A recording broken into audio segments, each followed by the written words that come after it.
Hmm. Welcome back, guys. Take two. Let's go. Indeed. And I put the little chaos goblin out of the room. Sorry, but yeah, my apologies. I guess I had no audio. My mic was disconnected. Little bastard. So I don't know how much of that last question was heard, if any of it. My apologies for those who left super chats. I'm so sorry. I may have to keep this place a bit kitten free, unfortunately. Unless they're like the itty bitties that can't destroy things. Okay. Welcome back. For those of you who are back, I'm going to give it just a moment longer to allow people to get the notification and come on in. We will jump right back in 1 moment. My apologies, you guys. And I guess I will take this moment to just really quickly give those few announcements that I made from the last video, let you guys know about the registration for my 12-week course down below. Check it out. We've still got a couple of spots open. It's almost filled, but if you want to join, if you were not able to get in on the wait list for the one-on-one, this is a fantastic way to work together. So find all that below. And without further ado, and this time without any sabotage, let's go ahead and jump on in.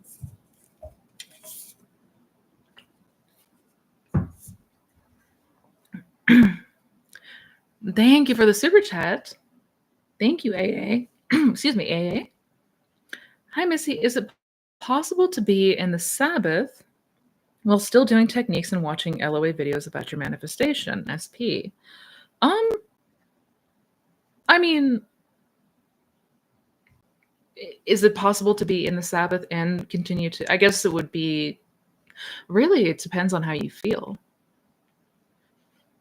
It would depend on how you feel. I mean, I would assume that if you are in the Sabbath, there would be no need for like technique videos or anything like that, because you're naturally not going to have any desire to do techniques, right?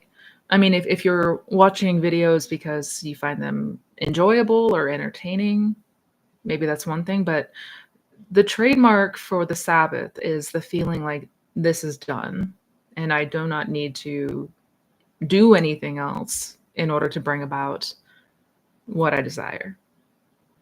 The Sabbath is known as the day of rest, right? There's nothing left to do. So, I mean, typically speaking, we probably wouldn't be watching a whole lot of videos about manifesting RSP if we're in the Sabbath. But again, if you wanted to do so because you enjoy the content and the content creator, I mean, that's always fine. Yeah.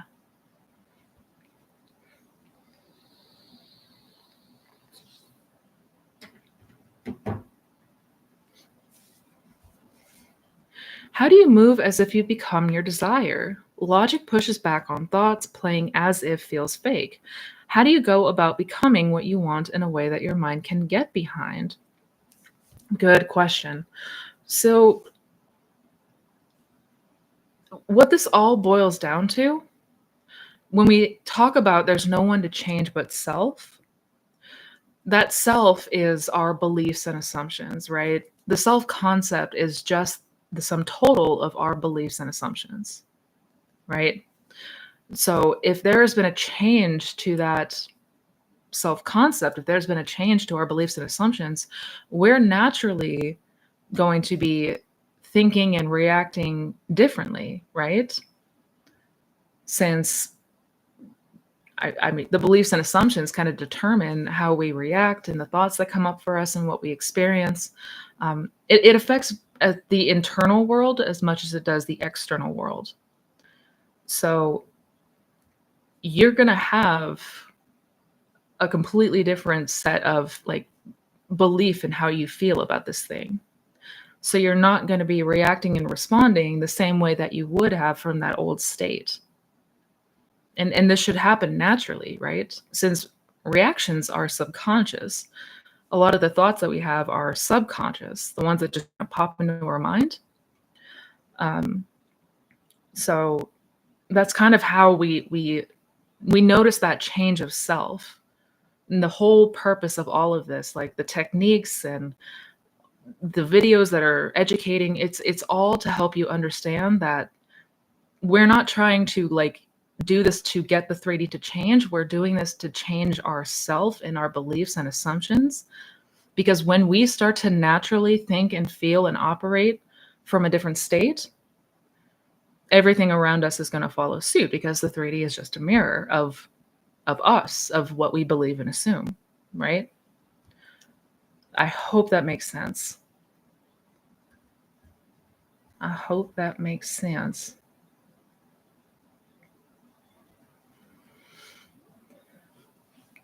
There you are, Beep Show. Missed because no audio. Yeah, no, I'm so sorry about that. I remember you said you took a few months to focus on self-concept before manifesting your SP. In that time, when you thought about SP, what assumptions were you entertaining? Well, so that in that time when I was focusing on myself, it was really deconstruction of my old belief system. It was changing the way that I perceived other people, not just my person, but relationships in general, other people in general, because a lot of the old beliefs that I had were not at all conducive with the state of the wish fulfilled, right? I believed that people can't inherently be trusted, that other people, if given a chance, they will, just leave you. If you don't, like, once they get what they want, they're just going to leave. All of these things, right? I was deeply insecure, especially in the area of relationships. So as I began to recondition that, as I began to imagine and take on the assumption that, I can trust easily, I am safe and secure, right? I'm always prioritized, I am always loved. These were sort of the more general beliefs that I was molding and that I was entertaining and playing with. So as I began to continue to reinforce those new beliefs, as I continue to reinforce those imaginal acts, I naturally noticed the thoughts and reactions and feeling about my SP changing as well. So as I continued in that time, I naturally shifted away from my SP can't be trusted. He's just going to leave me because he's going to find somebody that's prettier than me, better than me. All of that naturally began to change as I began to change those beliefs, those core beliefs and assumptions that I held. So that all naturally began to change. My how I was perceiving my SP began to change because I was no longer stemming from that old foundation, so to speak. I hope that makes sense. I'm sorry about the audio cutoff.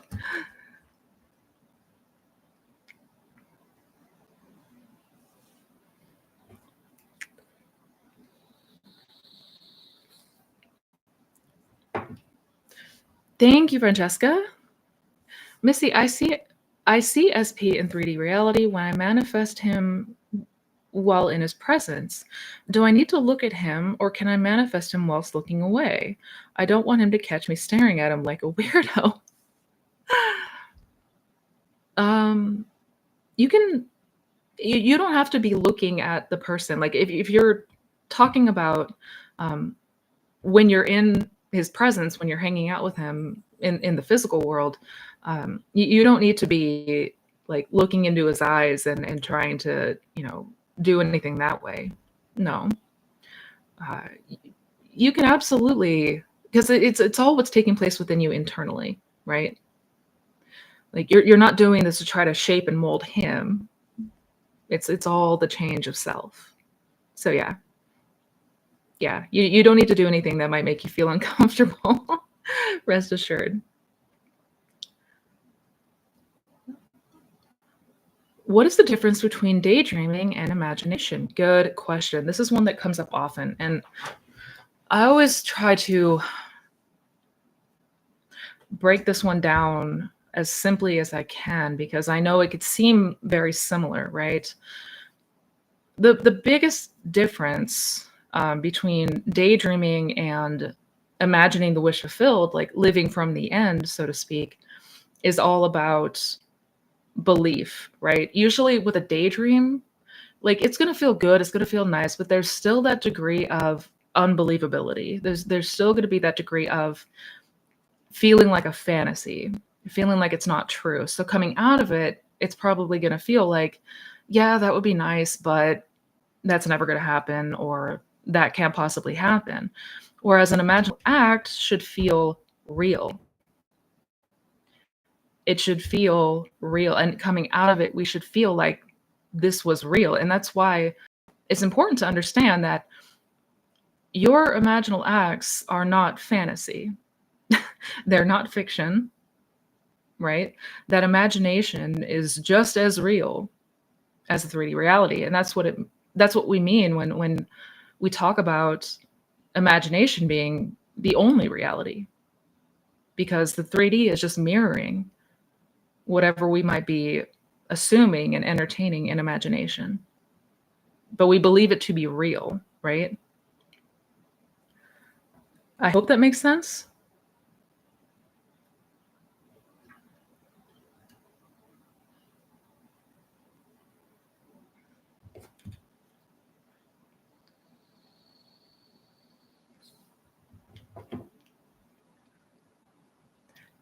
Thank you, V. Thank you for the super chat. So can we manifest something without believing in the 3D / seeing it as true in the 3D and only seeing it as true in imagination? So can we manifest something without believing in the 3D, seeing it as true in the 3D and only seeing it as true in imagination? So you're believing that what you are imagining is true, but not the 3D, if that's what I understand. Yes, if I'm understanding correctly, we do not have to take the 3D at face value. We do not have to accept it as final. In fact, if it's not what we want, we shouldn't accept and believe in the 3D response, because again, the 3D is just the outpicturing. It's just the mirror of whatever it is that we've been internalizing, right? Yeah. If I'm understanding correctly, yes.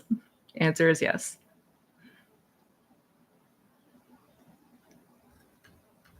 All right, going back up.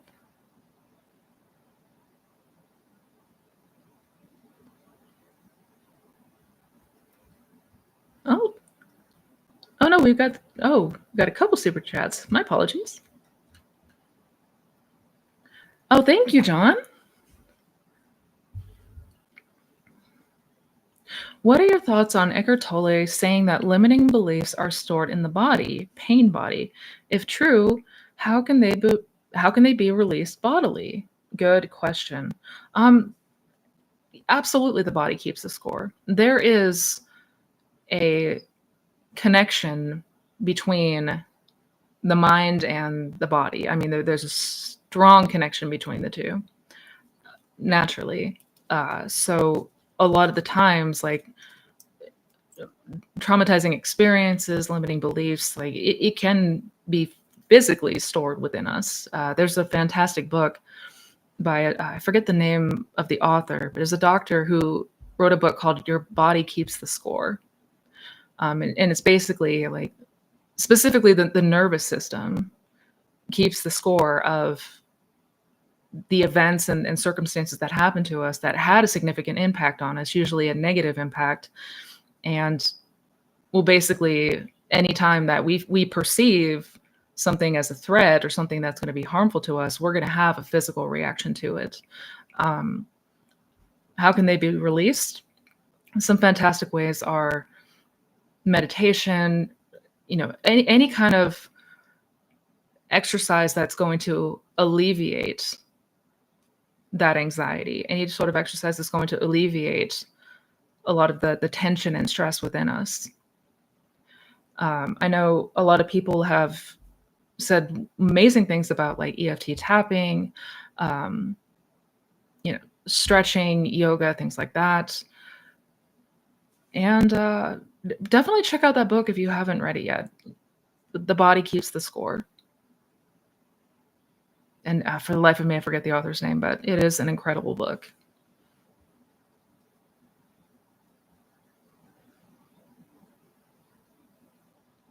I don't think it was Gabor Mate, although I love his work too.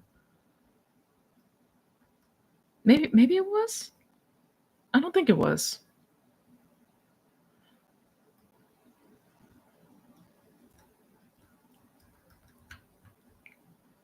Thank you for the super chat, Chrissy. Thank you, thank you. Why do you think some people do not get their manifestations and others do? Good question. Ultimately, it comes down to our beliefs and assumptions.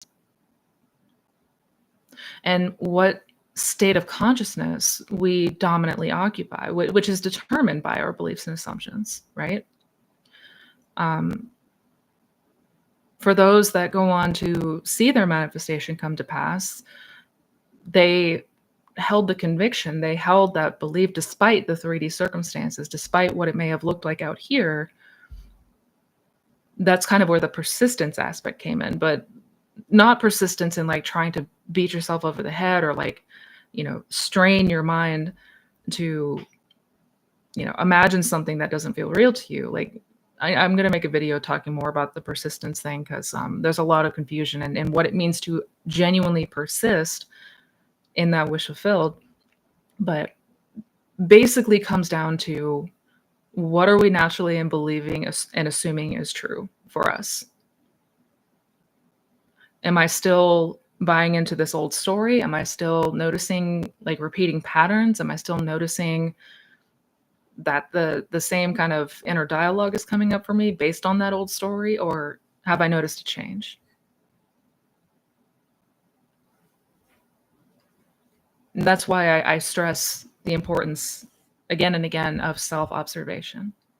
Is the only way that we're going to be able to truly gauge what state we dominantly occupy is by observation, observing our thoughts, our reactions in the day-to-day, our perceptions, all of that. Those are going to be determining factors.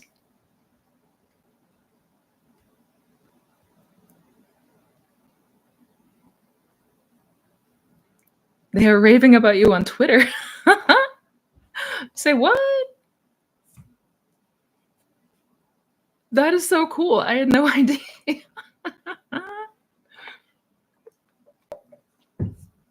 Amazing. Amazing. I gotta should probably make a Twitter account. I haven't even gotten that far yet. That is so cool. Thank you, Koyami.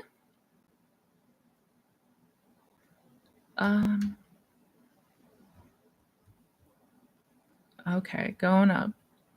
Hi, Missy. In the last 2 weeks, I kept distance from social media a lot because it negatively affects my mental health. That's why you couldn't see me in the last live. Oh, I'm sorry.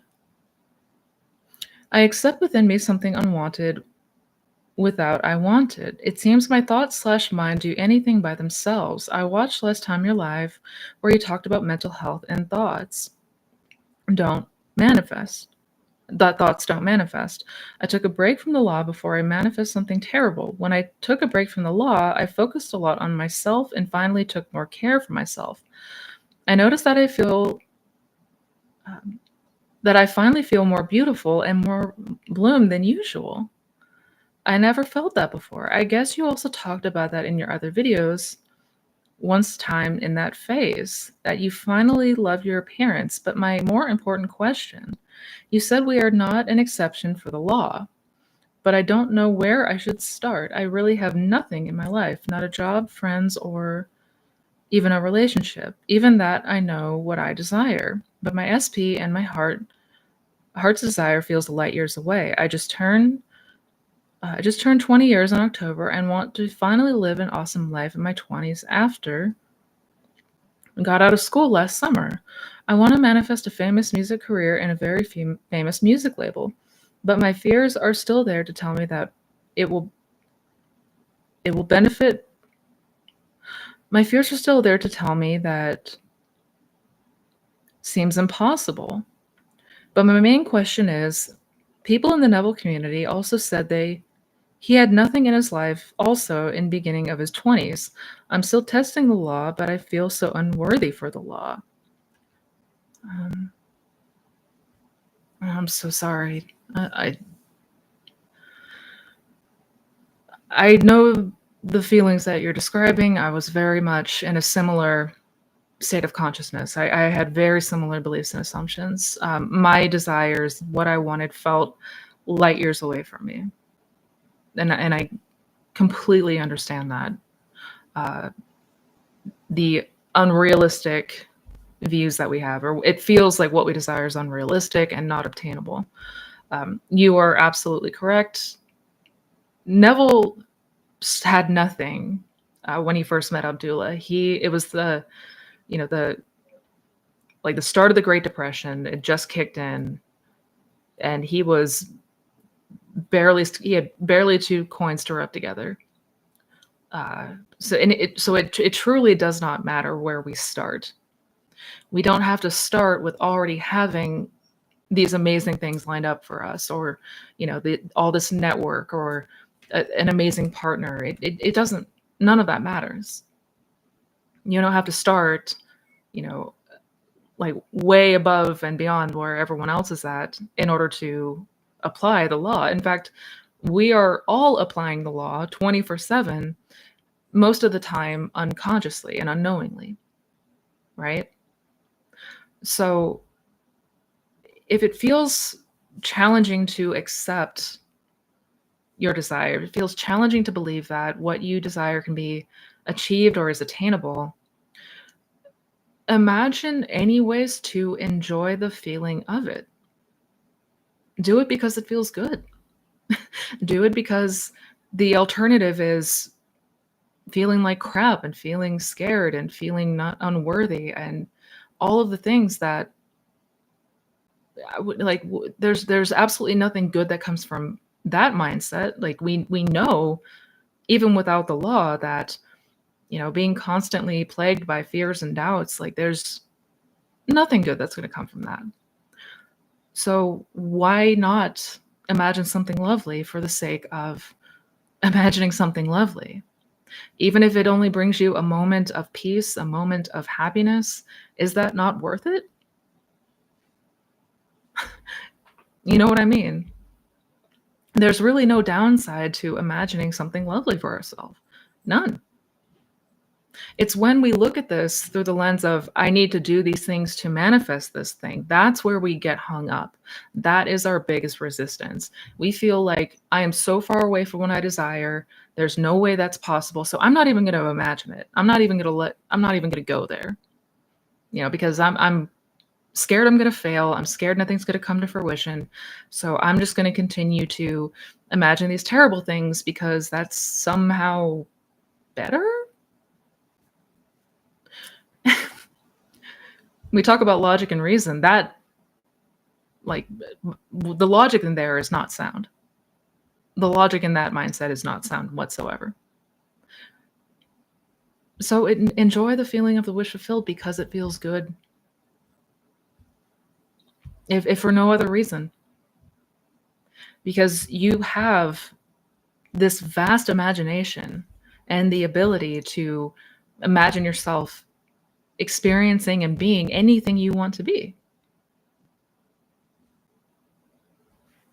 Yeah. Just my 2 cents. Don't do this because you're trying to manifest. Do this because you want to enjoy the feeling of what you desire. Do it because you want to change how you feel. That is key.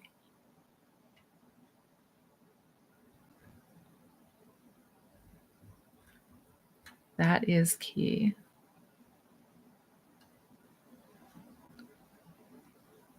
Thank you, Happy Thoughts. Thank you, thank you. SP has depression. Oh, said he's lost and needs to figure him out. Said he's not sure about relationship anymore. How did I manifest this? He takes meds. I want him. Oh, I'm so sorry. And I know it can feel all the more difficult when the people we love, the people we care about are showing up in ways that are, just heartbreaking to see, and we, that are not ideal because of how conditioned we are to 3D circumstance. We take that as fact. Like the 3D world is the real world. How did I manifest this? So another reason why I stress the importance of self-observation is because we are going to start to become much more clear on why things are showing up in the 3D the way that they are. Only through observation of ourself, of our reactions, of our thoughts, of our beliefs, that is where we're going to start to see why things show up in the 3D the way that they do. So if we're confused or baffled as to why something manifested the way that it did, that is feedback that we want to be maybe paying closer attention or being more keenly observant as to what is taking place internally. Because here's the kicker: we're on autopilot 95% of the time. And so many times we are imagining something without even realizing it. Like we are entertaining something without even realizing it. And this has happened to everybody. I'm sure you've probably had moments where you're just going about your day, and then all of a sudden you catch yourself like fighting with your person or having this internal argument. Like you catch yourself in the middle of this internal argument and you didn't even realize that you were doing it. Right? Like I'm certain everybody has experienced something like that or similar to that. And then it goes to show just how just autopilot we are, right? How we're just kind of going through the notions without really taking an objective look at what we are imagining and what we are assuming. So yeah, I would be, taking a moment to be more observant in the day to day. Even if you have to set a reminder on your phone, even if you need to set times in the day to like literally stop and just observe like how you're feeling in that moment, what thoughts are coming up in that moment. Are you noticing any reactions? Have you had reactions this day? What have they been? Things like that. But I cannot stress enough the importance of observation. Yeah.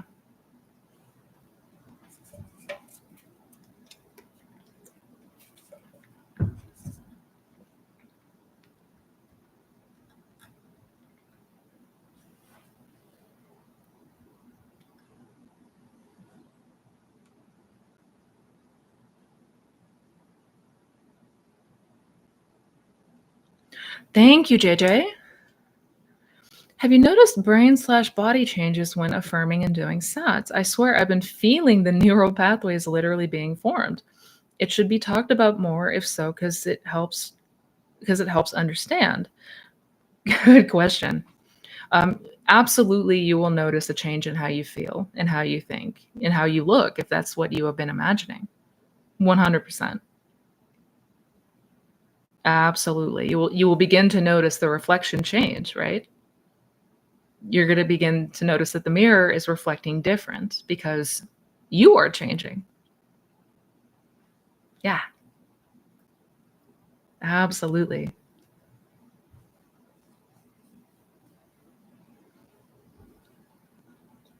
Thank you for your super chats.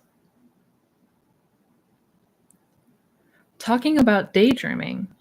If it shows some degree of fantasy or disbelief, what about unintentional daydream? For example, a spark of moment or imagination.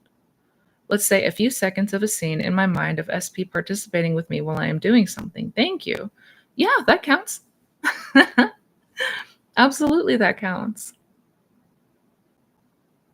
Yeah.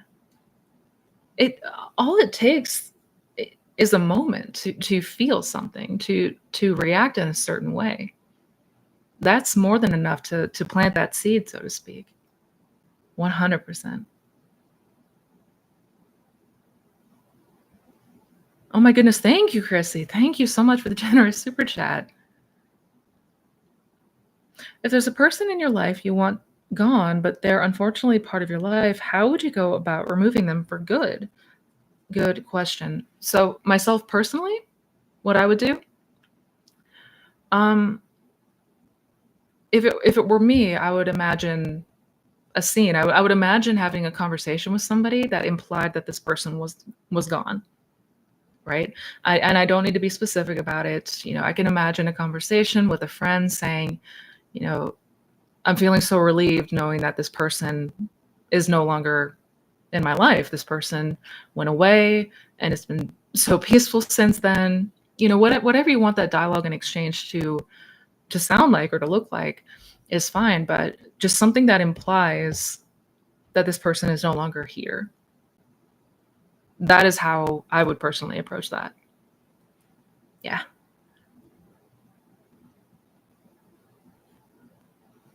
Oh, thank you. Thank you, AA. No, you're the best. Thank you.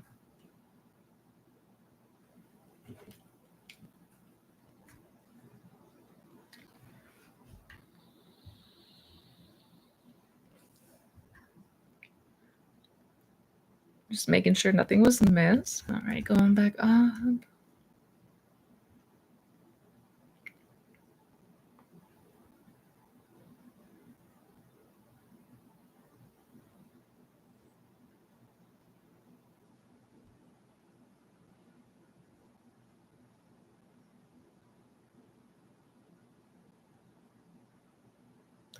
If manifestations depend solely on our beliefs, how did I manifest the ideal version of my SP at the beginning, but then it started to shift? Wouldn't it be the not desirable version from the start? Good question.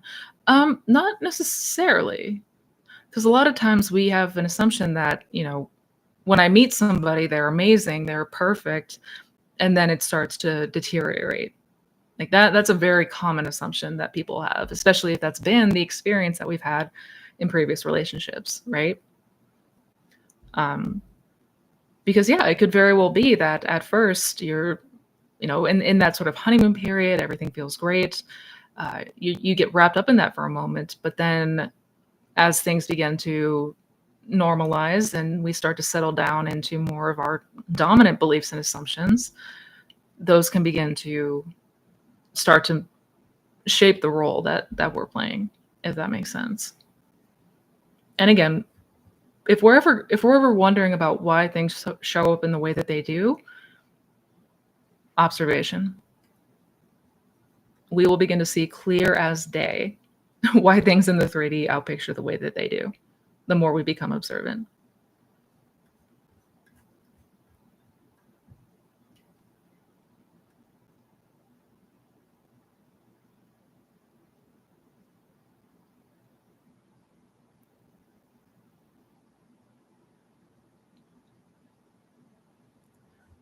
Oh, thank you for the super chat.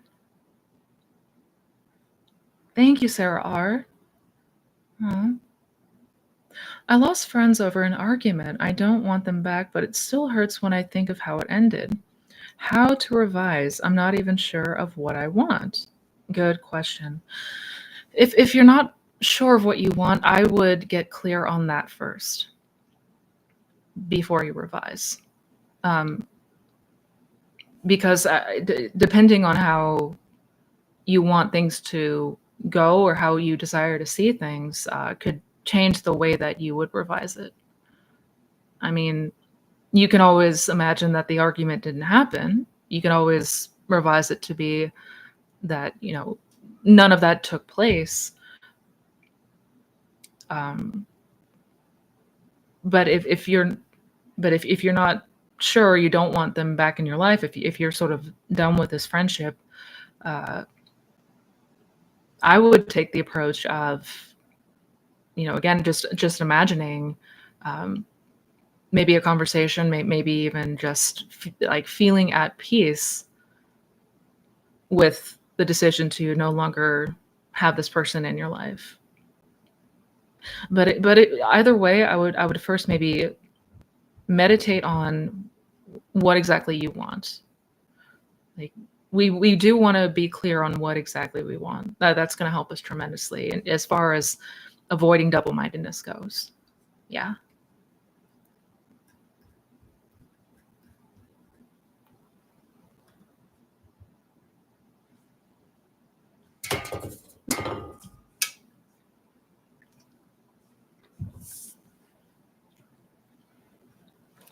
Hey, Missy, are all our desires from God or are they from the state we occupy? They are from God. Desires are a gift from God. They are experiences that we are meant to have for our sake of growing and evolving, for our evolution, so to speak. Is we are moved when we have a desire. If we didn't have desires, we wouldn't be moved to change. We wouldn't be moved to do anything, right? So yeah, desires come from God.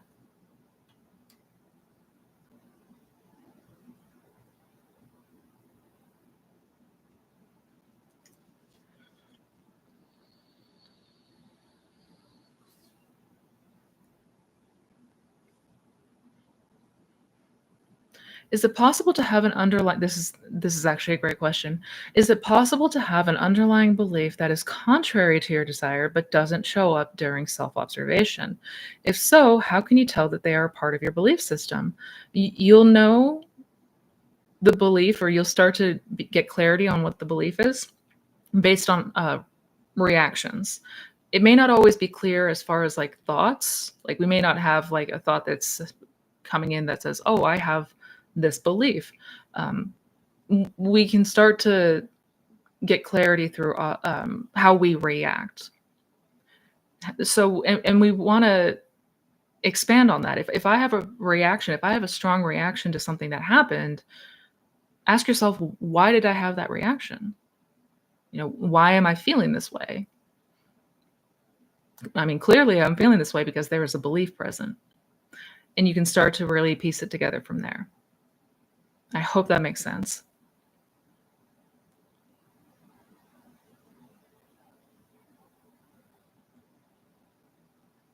But the more that we observe, the more that the beliefs and assumptions will make themselves known. We will become clearer and clearer on what they might be.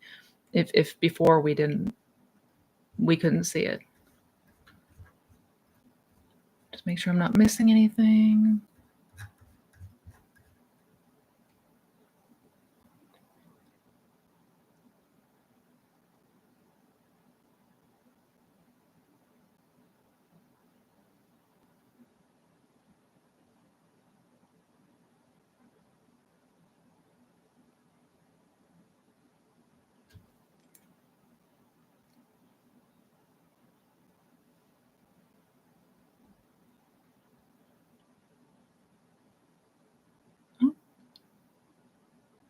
Hi, Missy. How to deal with procrastinations? Feeling like I must get everything in my daily life done first so I could start SAT/revision with my whole mind and body, which makes me never start it. Yep. Yep. Procrastination is an ego defense mechanism.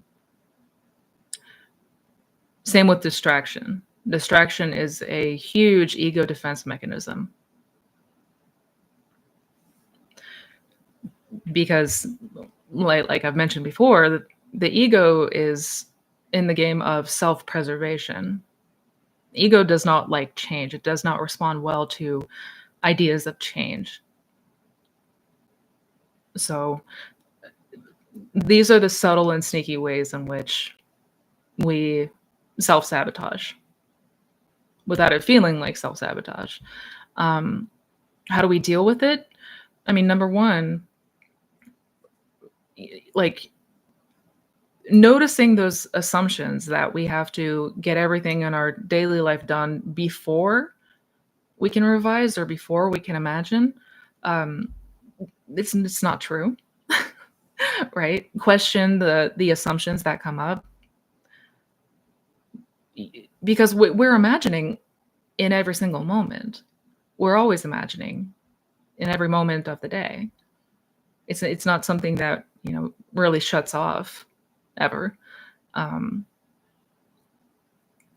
so yeah, you can revise something on the spot. You can take a moment to imagine something on the spot, and even if it's just a couple of seconds, so that you can capture the feeling of relief, the feeling of satisfaction. I think maybe a thing that's playing into this is thinking that this needs to be like a ritual, like doing stats and revision needs to be like a drawn out long ritual, that it needs to take like hours. It doesn't. It absolutely doesn't. We can imagine, we can assume things in the day to day, like deliberately imagine and see things in the day to day that we desire, even if it's just a couple of seconds. So yeah, yeah. Number one, noting that belief, uh, that condition that we need to do everything in our day first, like get all the daily tasks done before we can imagine, or before we do sats or revision, not true. Understand that that's an ego defense mechanism, and that even if it's just a couple of seconds of enjoying the feeling of the wish fulfilled, yeah, yeah, and just start playing with that idea.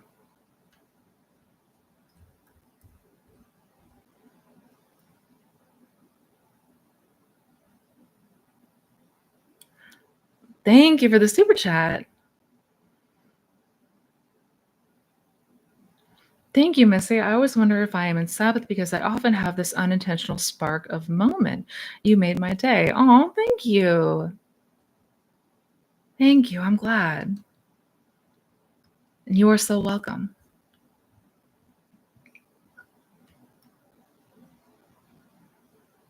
Oh my goodness, Monica. I'm so sorry if I missed your super chat. I did not get a notification. I am so sorry. I'm trying to see if there was a question that you may have left. I don't see it. But if you did have a question, Monica, and if I did miss it, I apologize. And go ahead and retype it up, and I'll definitely keep eyes out on that.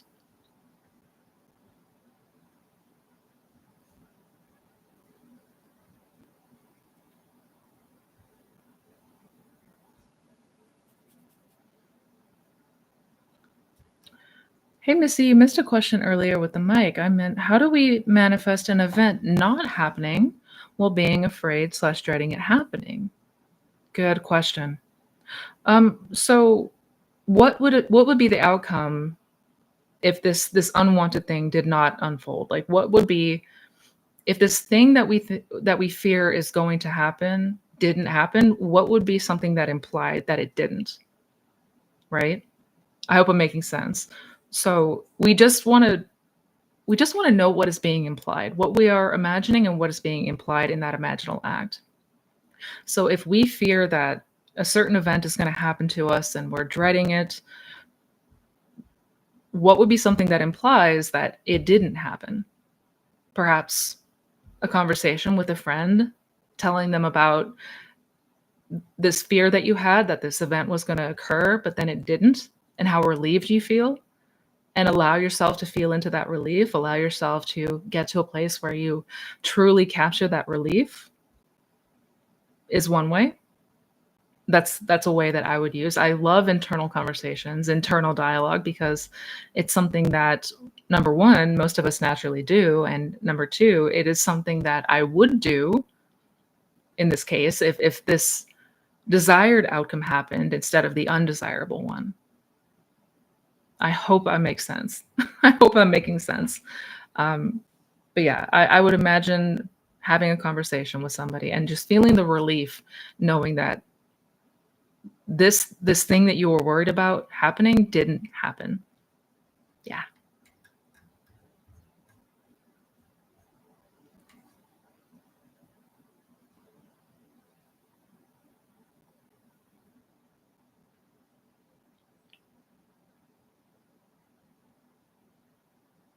When you revise something, does everything that was a factor of the situation get erased as if it never happened? Hmm.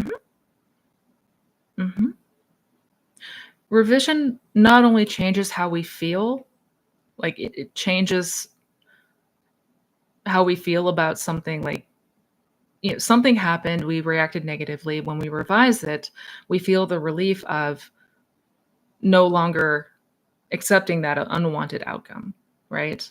We're imagining a new outcome, we're experiencing a new outcome, and we feel the relief. We feel the joy from that. And that will have an effect on what plays out in the future going forward. You're going to notice that, depending on what it was, what had taken place, you're going to notice that other people are going to respond differently as if that old story didn't happen. Absolutely. Absolutely. Because when you change the assumption, when you change what you've imagined and replace it with something more desirable, you're going to start seeing reflection from that revised outcome. Yeah.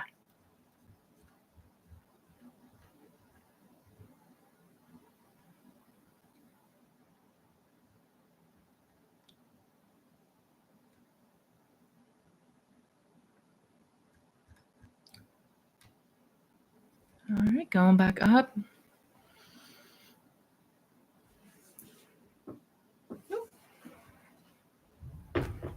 Oh, one sec.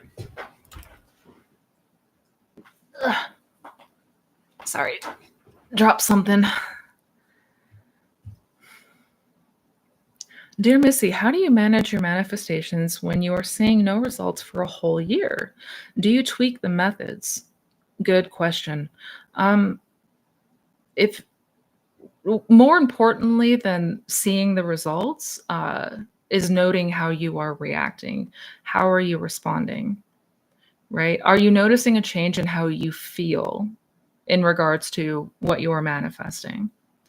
Are you noticing a change in how you react? Is it from the old story? Are you still responding and reacting from the old story? Or are you noticing a change in perception? You're noticing a change in assumption. And maybe perhaps you are feeling more into that new state, that desired state instead. Um, so again, we don't want to, as I know it's challenging initially. I know how conditioned we are to the 3D, but if we're constantly looking to the 3D for confirmation, that's what gets us stuck. Because then we are reacting and responding to the 3D, which is just out picturing of same old, and we get stuck in a feedback loop. So instead of paying attention to out there, we want to begin to pay attention to what is in here and how we are responding to our day to day.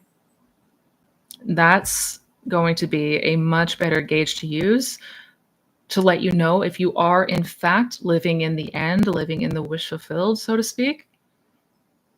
So if we are noticing that we are still responding and reacting a lot from that old story, where maybe we're not noticing a change in how we feel, then yes, I would maybe tweak, adjust how you are imagining, maybe use a different technique if it feels like you're not noticing a change of self. Yeah.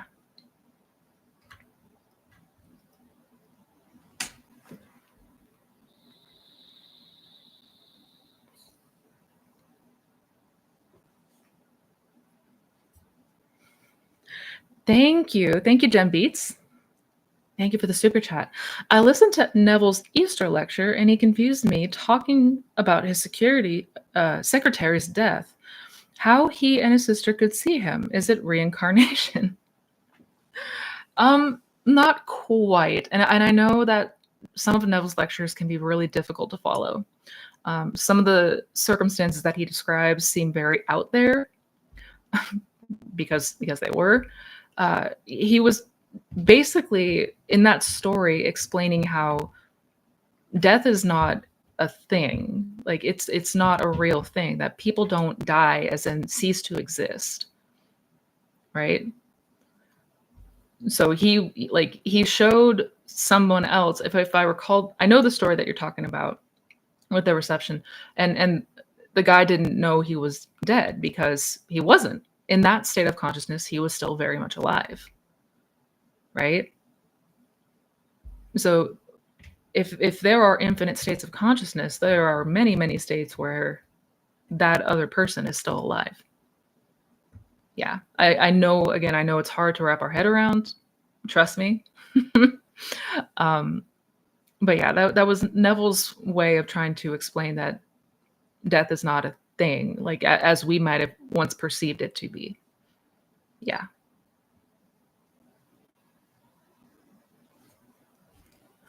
Oh my goodness, Cinnamon Boy. Oh, this is amazing. I did your Manifest and SP course. He reached out after 8 months of no contact, saying he misses me, wants to reconnect. We had brunch, more to come. Thank you. That's amazing. Congratulations. Congratulations to you and SP. Oh, good. I love it. I love it. I love it. I love it. Here's to many years of happiness to you both.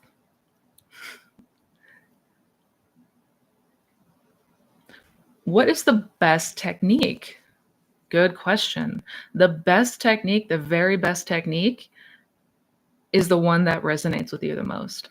It's the one that feels most natural, the one that feels most enjoyable. Basically, it's gonna be subjective. It's gonna be different for everyone. Yeah. Um, like there's my personal opinion, and that is SATs, imagining in the state akin to sleep. But other people are going to say affirmations. Other people are going to say, again, you're going to get a different response each time. And then that's why I try to encourage to play around with different ways of imagining, different ways of living in the end in imagination, and find what feels best for you. Yeah. It shouldn't feel like work. It shouldn't feel like we're straining our mind. It shouldn't feel like it shouldn't feel like homework or a chore. That is all indication that we're putting way too much conscious effort behind it. Yeah.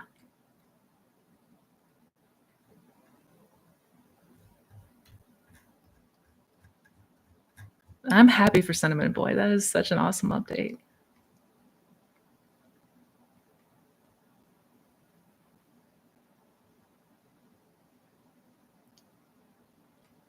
All right, going back up.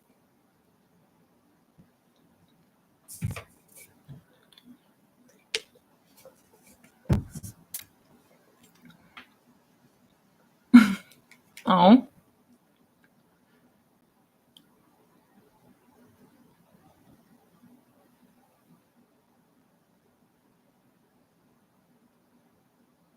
Oh, sorry, chat's jumping around a little bit.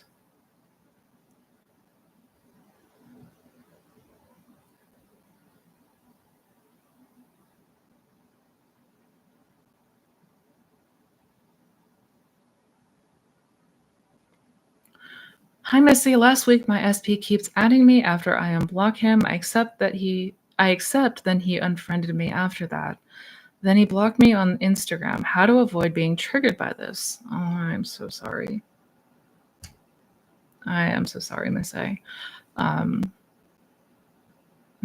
Yeah, I know, again, it's difficult for us to not respond to the 3D. We are very, very, very, very attached and conditioned to the 3D circumstances. That's for the vast majority of us, because that's how we've always lived our lives. We've always believed and assumed that, with the physical proof of something, that it's real and true. If you haven't yet practiced revision, or if you've maybe even haven't heard of revision, I would get familiar with that. I would get familiar with revision, because in instances like this, where something happens in the 3D that is unwanted, and perhaps we have a negative reaction to it, we want to revise it. We want to revise it. Because that reaction that we have, that triggered response, is what plants those seeds to allow the same kind of circumstance to keep unfolding. So unless we uproot those seeds, unless we, reimagine what we experienced, it can feel difficult to see a different outcome, especially if we're in like a feedback loop or a holding pattern. I've made a few videos about revision. If you haven't maybe heard much about this topic, or you want to learn more, definitely check out the videos. I've made like 3 or 4 of them at this point. And so I would just maybe do a search on those, watch those, take note, and put it into practice. Yeah. I will swear my life on revision that it will change your life.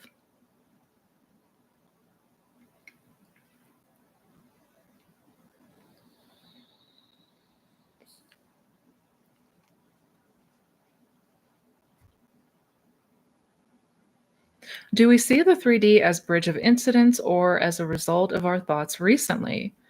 Good question. So, yeah, the 3D is a mirror. It's a mirror. It specifically, it's mirroring our internal world. It's mirroring our beliefs and assumptions, our perceptions, our biases, like everything that we hold as truth. That's what is becoming reflected. So it's just feedback as to what we have been assuming and believing as of late. Now, that's why I say, regardless of what shows up in the 3D, it doesn't matter because when we change from inside, the reflection is naturally going to change. Yeah. Yeah. Don't take the 3D so seriously.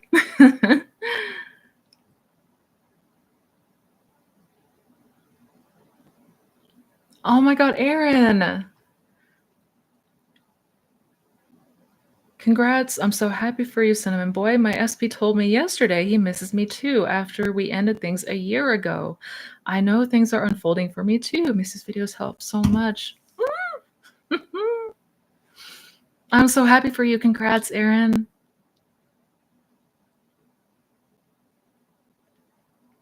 Yep, revision is key. Among lots of inner work I've done, it was critical. I revised parts of our relationship on a Tuesday morning, and my SP reached out the next Wednesday night. Yes. I love to see it. I love to see it. That's amazing. I'm telling y'all, revision.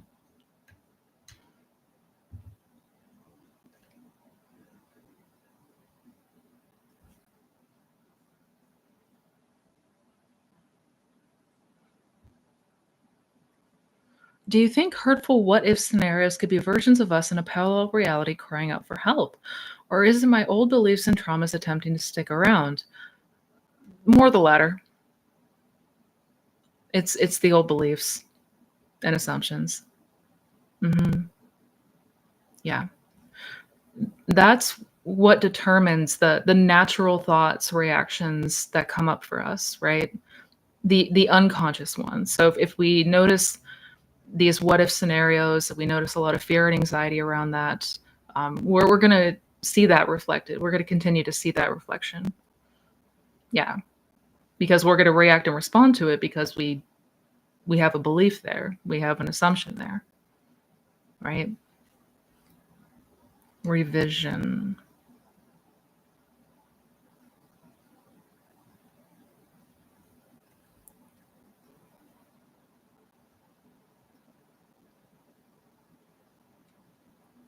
Do, do, do, do.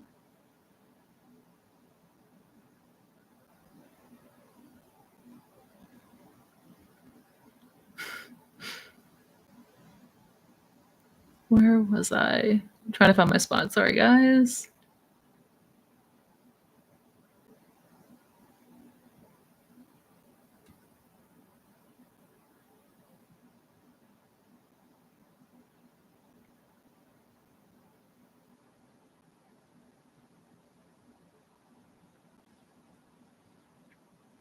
I'll email you the Twitter thread.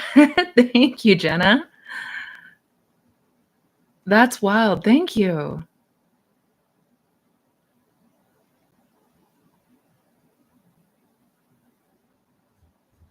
Uh-oh, am I having audio issues still?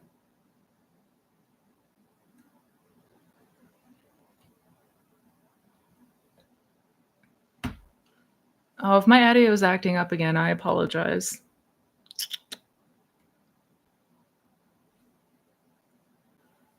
How fast do you think changes in the 3D can take place? Very fast. Like, what is possible? We can see rapid change. Yeah. It really the time that it takes for your manifestation to appear is directly proportionate to the naturalness of it, how natural it feels, how normalized it feels. That's what's gonna determine it. If something feels like a given, if something feels completely natural to assume, it's gonna show up like that. Yeah, yeah.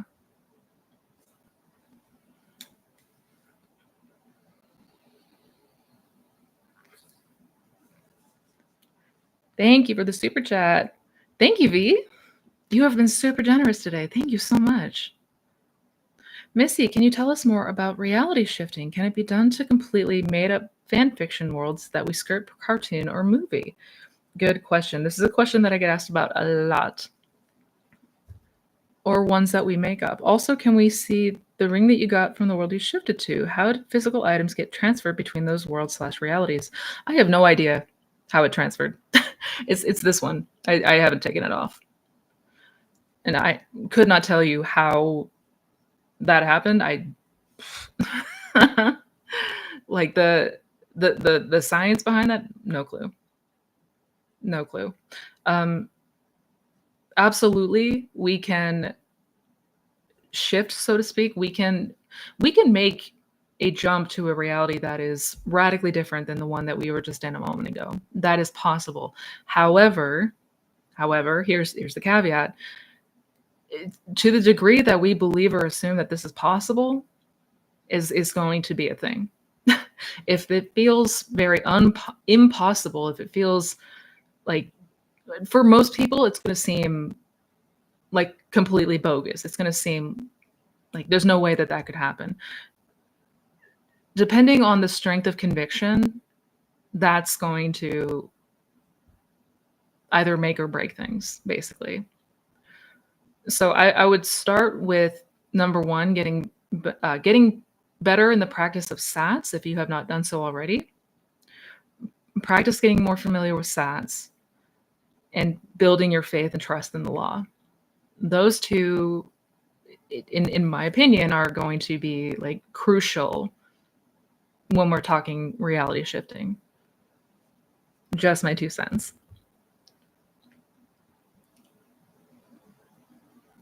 All right, audio's good. Okay, thank you guys. Thank you for letting me know. Appreciate you. All right, I got time for maybe 1 or 2 more questions.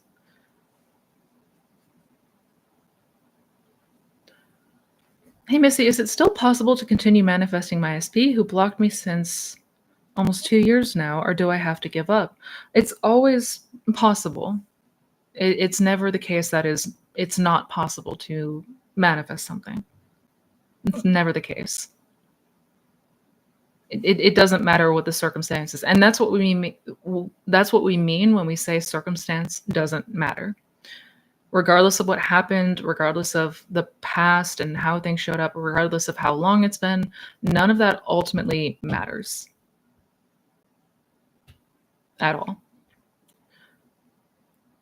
So no, I would never. I don't want to ever encourage people to just give up. I will say that if you are noticing this practice is maybe taking an effect to your mental health, if it's taken a hit to your mental health, if you're noticing feeling exhausted, burnout, don't try to force yourself to keep going. Don't try to force yourself to like persist through like conscious willpower and those means.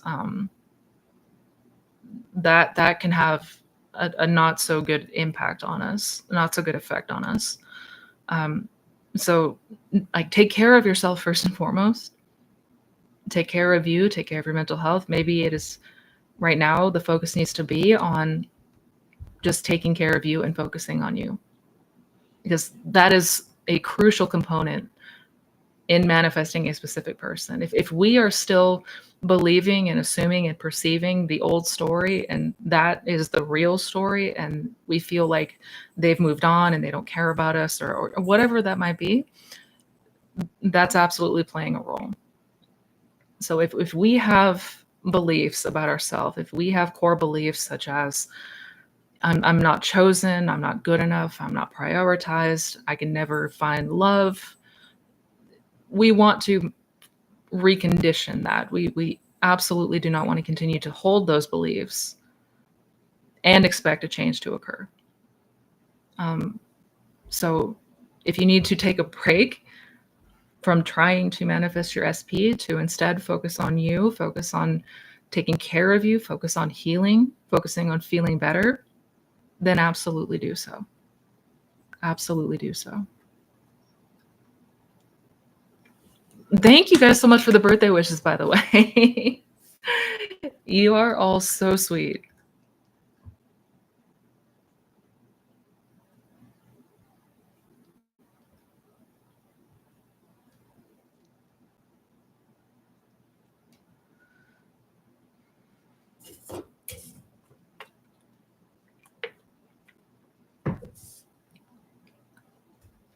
Revision is absolutely like magic. Do we imagine when we want to, or do we drop it? So I take it you mean, do we continue to imagine the wish fulfilled? Do we continue to imagine what we desire?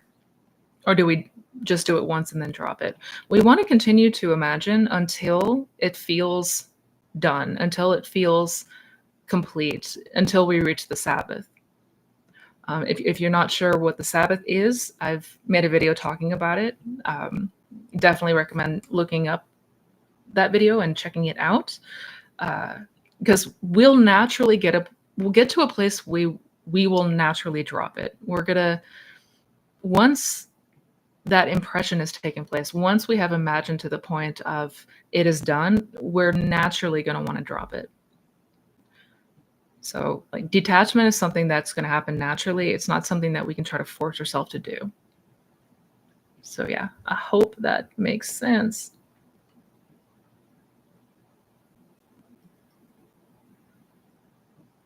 Thank you for your time today. You are so welcome. Of course, I'm always happy to be here.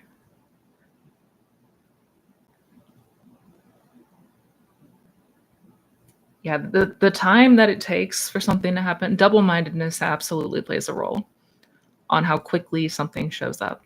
If we are noticing ourselves continuously back and forth between the new story and the old story, living in the end and going back to those fears and doubts and uncertainties, that's absolutely going to have an effect or determine the time that it takes. 100%. 100%. I'm just going to make sure that I think that was everyone who left a super chat. I believe that I responded to them all. I just want to triple check and make sure. Yes. All right. I have to triple check because unfortunately, guys, I do need to get going. I got a ton of emails, a ton of stuff I got to get to today, but thank you so much for being here. My apologies earlier for the sound issues, the technical issues. Gotta love kittens. But I hope you all have a fantastic rest of your weekend. For those of you here in the US, have a wonderful Easter. Much love to each and every one of you. I hope you join me next time. But in that meantime, please do take care of yourself. Be well. Do not forget how powerful you are. You can do anything. Much love, you guys. Bye.